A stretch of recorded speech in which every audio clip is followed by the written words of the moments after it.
Hello everyone, just wanted to start this off by saying this is dealing with electricity. Make sure you have everything isolated, locked out, and turned off properly before you stick your hands into anything live or dealing with electricity. Make sure it's something you have some knowledge with. If you do, then by all means proceed. We recently had a pump on a hot tub. It's a recirculation pump that runs the hot water heater and the filter. 24-hour pump stays on, but the hot tub was in storage for a few years. Brought it out, put it up, and the motor would not run. Just sit there and hum.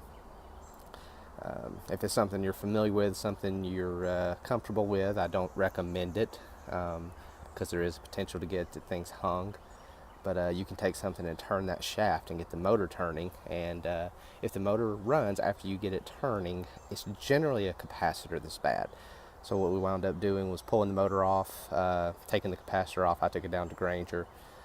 They sent me another little capacitor in this box right here. It's a Titan Pro, but it's just 7.5, nothing special. Cost me, I don't know, $5 or something, $6, next to nothing. Whenever I took the old one off, the old capacitor was just a little bit larger than the new one. They didn't have one that fit up perfectly. But as you take the old capacitor off, well, this is interesting to do with one hand. To make sure it's not discharged, make sure you have something that's insulated or some type of screwdriver to shield your hands. And you can just bridge that. Again, this needs to be something you're comfortable with, but that discharges the capacitor if there happens to be anything left on it. Usually a bad capacitor will not have anything on it, but it's always a good precaution. I took the cover, made some slight modifications to it.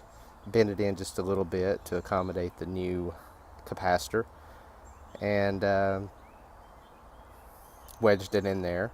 Then we'll take these two wires, connect them to the capacitor, and turn it over, slide it in there, and then screw it down. So I'll get those connected, then kind of show you how that is here in just a moment. So we have the wires connected. Just put one on each post so that the electricity flows through the capacitor whenever it's turned on. Basically, you push the wires up in there, slide it underneath here, put the other screw in place, and tighten everything down. Once it's done, you put it back on the hot tub. Okay, once it's done, put it back on the hot tub, plug your power back into the control panel. This one happens to be 115 volts, but again, make sure all your power's off on your hot tub when you plug it in. Connect all your water back up, check for leaks as you're filling it up, and not good to run it without water. So, but hopefully this will help, and hopefully it'll save you from some money. This pump ranged from $150 to almost $300 as I was looking it up online if I were to just go replace it.